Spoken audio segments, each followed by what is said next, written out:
তাম দুনিয়ার মানুষ জানলো এ কেমন সন্তান যে মাকে হত্যা করে ডিপ ফ্রিজে রাখলো 500 টাকার জন্য। আহারে ঘটনা ঘটছে কি আর ঘটাইছে কি। এই জন্য বাজান তদন্ত সঠিকভাবে হওয়ার দরকার আছে না নাই? রেবের ভাইদেরকে বলবো যে কোনো কাজ বুঝে শুনে করবেন, মানুষকে জোর করে হুমকি ধমকি দেওয়া, সত্যটা বের করার চেষ্টা করবে, তাহলে মানুষ আপনাদেরকে ধন্যবাদ দেবে। ভুলভাল মিডিয়াতে প্রচার করবেন, মানুষ আপনাদেরকে ঘৃণা করবে। কথা বলেন ঠিক আছে? রাগ করতেছেন না কেমন? কেন এই ছেলেটাকে জোর করে পিটাইয়া তার মুখ দিয়ে কথাগুলো স্বীকার করা হলো? এর পিছনে কারণ কি? সত্য উন্মোচন হওয়ার দরকার আছে না? বগুড়ার একটা আলোচিত হত্যাকাণ্ড অনেকে শুনেছেন, ছেলে মাকে হত্যা করে ডিপ ফ্রিজে রেখে দিয়েছে। র্যাবের ভাইরা ব্রিফিং করেছিল, আমরাও ভেবে নিয়েছিলাম হয়তোবা ঘটনা সত্যিও হতে পারে, কিন্তু মানুষের হৃদয়ে ব্যথা দিয়েছিল যে না, মাকে সন্তান হয়ে কিভাবে হত্যা করলো, এটা অনেকেরই মানতেই পারে নাই। সবাই বলেছে মা এ কেমন পাষণ্ড সন্তান জন্ম দিলি যে তোমারে হত্যা করলো। আমরা মনে করেছিলাম ছেলেটা নাকি অনলাইনে জুয়া খেলে, 500 টাকার জন্য মার সাথে ঝগড়া করে মাকে নাকি হত্যা করেছে। সেই হত্যাকাণ্ডের মোড় নতুন ভাবে ঘুরে দাঁড়িয়েছে। আমার ভাইরা, র্যাবের ভাইরা তদন্ত করে ওই কথা বলেছিলেন। এখন শোনা যায় র্যাবের ভাইরা ছেলেটারে পিটাইয়া জোর করে নাকি এই কথাটা বলতে বাধ্য করেছিলেন। এইবার পুলিশ যখন সেই ছেলেটাকে রিমান্ডে নিয়েছে, একজন আলেমের ছেলে, সে নিজেও মাদ্রাসায় পড়ে, আলিমের একজন ছাত্র। আমার ভাইরা, সেই ছাত্রকে যখন রিমান্ডে নিয়ে জিজ্ঞাসা করা হয়েছে, এইবার পুলিশের কাছে নতুন তথ্য এতে বলেছে না না, আমি আমার মাকে হত্যা করি নাই। পুলিশ টেনশনে পড়ে গেল, তাহলে হত্যা করলো কে? এই হুজুরের বাড়িতে, আলেমের বাড়িতে বগুড়া দোসাসিয়ার ঘটনা বাজান। এইবার সবাই চিন্তা করলো তাহলে হত্যা করলো কে? তার বাড়িতে ভাড়াটিয়া থাকতো একজন মহিলা, সে অনৈতিক কাজ করতো। হুজুরের বউ, যে মহিলাটাকে হত্যা করা হয়েছে উম্মে সালমা, সে বলেছে খবরদার আমার বাসায় থাকলে অনৈতিক কোনো কাজ করা যাবে না, তোমার মতি গতি ভালো না, চাল চলন ভালো লাগে না, ভাড়া দেওয়া লাগবে না, তুমি আমার বাড়ি ছেড়ে দাও। এই কথাই রাগান্বিত হয়ে গেল। মাঝে মাঝে বলে আপনাকে দেখে নেব, আমি খারাপ মহিলা, আপনি আমারে খারাপ বলেন, আমি আপনাকে দেখে নেব। এই কথা বলে বাজান গো আমায় সেই যেই মহিলাটা ভাড়া থাকতো, ওই ভাড়াটিয়া মহিলা দুইজন পুরুষকে কন্টাক্ট করে নিয়ে আসা। আরে আল্লাহর বান্দি রান্না ঘরে রান্না করতেছিল, এই মহিলা যায় মুখের ভেতরে স্প্রে মেরে দিয়েছে বাজান গো আমার, যার কারণে অজ্ঞান হয়ে পড়ে গেছে। এইবার পূর্বের পরিকল্পিত যেই ঘটনা, যেই দুইজন লোক তার সহযোদ্ধা ছিল, যারা তার সাথে মাদকের ব্যবসা করত, তাদেরকে ডাক দিল। ডাক দেওয়ার পরে তারা দুইজন এসে এই তিনজন মিলে হত্যাকাণ্ড করে আমার ভাইয়ারা মেয়েটার মৃত্যু নিশ্চিত করার জন্য তারা নিজেরাই ডিপ ফ্রিজে রেখে, ওই মহিলা যেহেতু ভাড়াটিয়া, তার কাছে তালা চাবি ছিল, সে আবার তালা মেরে চলে গেছে। আর এই ছেলেটা বাড়িতে আসার কারণে ডাকাতির নাটকের ঘটনা ঘটাইয়া এই ছেলেটাকে অপরাধী বানানো হয়েছিল।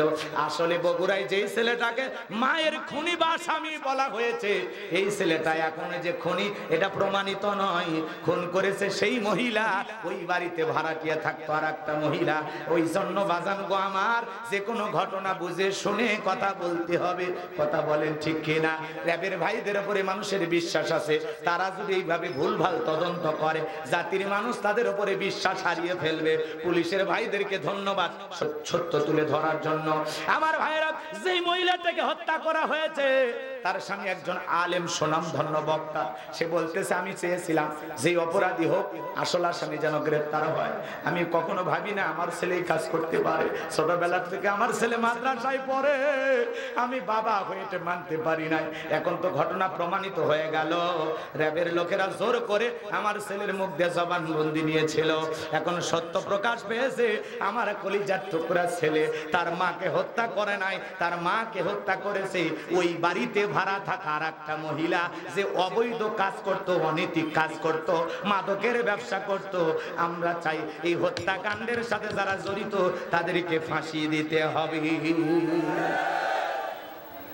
তাম দুনিয়ার মানুষ জানলো এ কেমন সন্তান যে মাকে হত্যা করে ডিপ ফ্রিজে রাখলো 500 টাকার জন্য। আহারে ঘটনা ঘটছে কি আর ঘটাইছে কি। এই জন্য বাজান তদন্ত সঠিকভাবে হওয়ার দরকার আছে না নাই? রেবের ভাইদেরকে বলবো যে কোনো কাজ বুঝে শুনে করবেন, মানুষকে জোর করে হুমকি ধমকি দেওয়া, সত্যটা বের করার চেষ্টা করবে, তাহলে মানুষ আপনাদেরকে ধন্যবাদ দেবে। ভুলভাল মিডিয়াতে প্রচার করবেন, মানুষ আপনাদেরকে ঘৃণা করবে। কথা বলেন ঠিক না? রাগ করতেছেন নাকি আপনারা? কেন এই ছেলেটাকে জোর করে পিটাইয়া তার মুখ দিয়ে কথাগুলো স্বীকার করা হলো? এর পিছনে কারণ কি? সত্য উন্মোচন হওয়ার দরকার আছে না? জোরে বল, দরকার আছে না নাই? চিন্তা করেন, মানুষ হয় মানুষকে হত্যা করে ডিপ ফ্রিজের ভিতরে রাখছে। একজন মহিলা হয় আর একজন মহিলাকে হত্যা করে ডিপ ফ্রিজে রেখে দিয়েছে। আমরা চাই এই মহিলাকে ফাঁসি দিয়ে মারতে হবে। কথা বলে ঠিক না? এত বড় সাহস, একজন আলেমের স্ত্রীকে হত্যা করেছে। কি জাতির মানুষের ভুল ভেঙে গেল। আহারে, আমরা তো অবাক হয়ে গেছি। ছেলে হত্যা করেছে, সে রহস্য উন্মোচন হয়ে গেল। ছেলে হত্যা করে না, হত্যা করেছে তারই বাড়িতে ভাড়া থাকতো আর একটা মেয়ে, সেই মহিলা হত্যা করেছে। কথা বলে ঠিক না? আমার ভাইয়েরা মন খারাপ করতেছেন মনে হয়।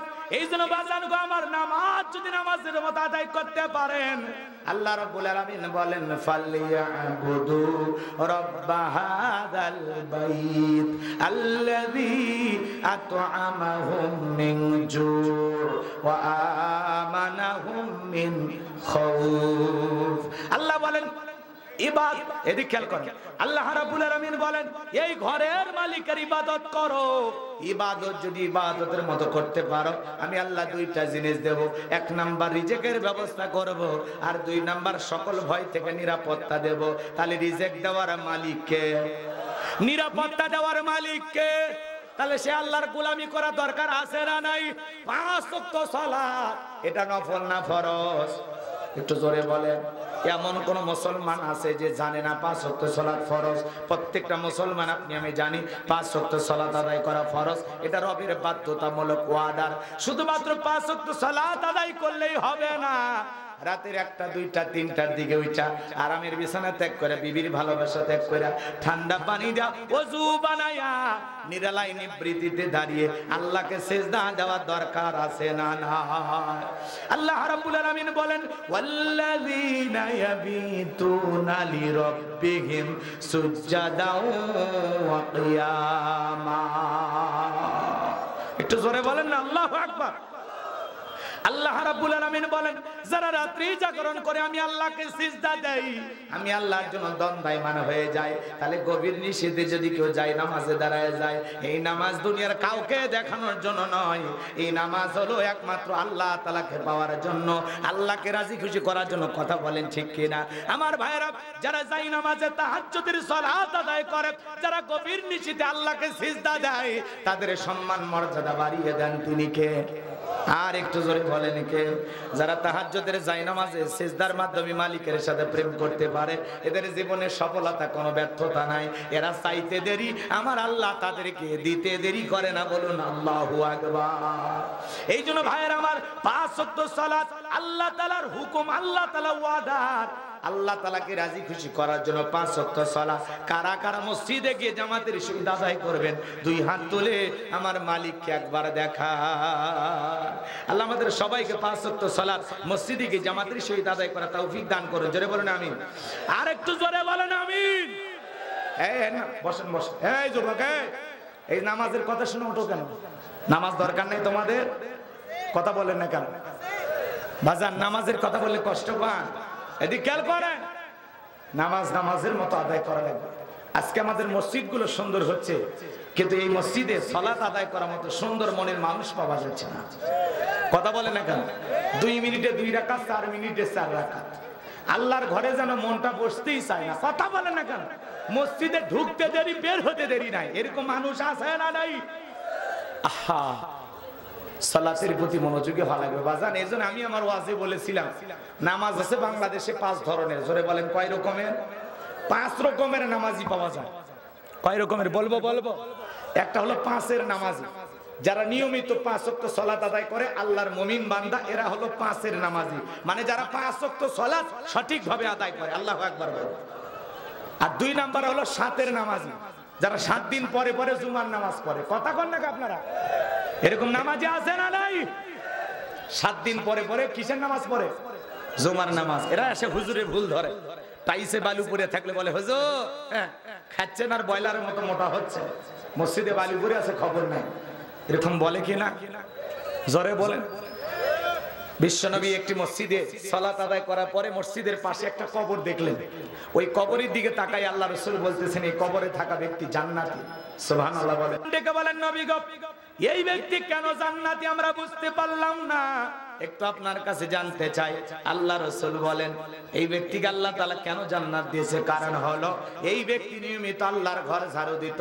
আল্লাহর ঘরটা পরিষ্কার রাখার কারণে, মসজিদ ঝাড়ু দেওয়ার কারণে আমার আল্লাহ খুশি হয়ে তার বান্দাকে জান্নাত দিয়েছে। ইমাম মুয়াজ্জিমের দায়িত্ব শুধু মসজিদ পরিষ্কার করা না, মাঝে মাঝে আপনি যতই টাকাওয়ালা হন মসজিদ একটু ঝাড়ি দিবেন, দেখবেন দিলের অহংকার কমে যাবে। কথা বলে ঠিক না? একটু মসজিদ পরিষ্কার করবেন, মসজিদ একটু ঝাড়ি দিবেন, মাঝে মাঝে মসজিদের ভিতরে যেগুলো ময়লা আবর্জনা পড়ে আছে এগুলো একটু পরিষ্কার করবেন, দেখবেন আল্লাহ তাআলা তার হেদায়েতের আলো দিয়ে আপনার অন্তরটাকেও পরিষ্কার করে দিবে। কথা বলে ঠিক না? আল্লাহর ঘরকে মহব্বত করার দায়িত্ব সবার, ইমাম মুয়াজ্জিমের শুধু দায়িত্ব না, আপনার আমারও দায়িত্ব আছে না? না কষ্ট হচ্ছে আপনাদের? হোক, সমস্যা নাই বাজান। তাহলে ফাসল্লি লিরাব্বিকা, রবের উদ্দেশ্যে সালাত। সালাত হবে একমাত্র কার জন্য? আরেকটু জোরে বলেন, কার জন্য? তাহলে গভীর নিচে যারা সারা সালাত আদায় করে এরা আল্লাহর সাথে প্রেম করে, আর যারা আল্লাহর সাথে প্রেম করে এদের জীবনে কোনো ব্যর্থতা নাই। কিছু মানুষ তাহাজ্জুদ পড়ে আল্লাহ রাব্বুল আলামিনকে ডাক দেয়, আল্লাহর গোলামিতে জিন্দেগিটা কাটায় দেয়। তবে বাংলাদেশের যুবকেরাও কিন্তু রাত্রি জাগরণ করে, তবে নামাজ আদায় কইরা না, ইউটিউব ইন্টারনেট ঘাটাঘাটি করে, ইমো মেসেঞ্জারে বান্ধবীর সাথে চ্যাটিং কইরা সারা রাত খালি মোবাইলে চ্যাটিং করে। আপনাদের এলাকায় ছেলেবেলে এরকম নাই তো? নাই। এই মোবাইলের ওজন কম, কিন্তু মোবাইলের মাধ্যমে পাপের ওজনটা কম না বেশি? এই মোবাইল পাইয়া সারাদিন চ্যাটিং করে, হ্যালো জান, খাইছো, ঘুমাইছো, কি করতেছো? মেয়ে রাগ করে বলে আজকে আমি ভাত খাবো না, ছেলেটা বলে তুমি না খাইলে আমিও খাবো না। এই দুষ্ট ছেলে মা খাইছে কিনা খবর নাই না, বাবা খাইছে কিনা খবর নাই না, বান্ধবী না খাইলে ওই যুবকের চোখে ঘুম আসে না। যুবকরে সারা রাত ইমো মেসেঞ্জারে চ্যাটিং করো, ফজরের আজান হয় যখন, ওই হাইব্রিড যুবকেরা ঘুমাইতে যায় তখন নামাজও পড়ে না। এরকম যুবক আপনাদের এলাকায় আছে না? নাই?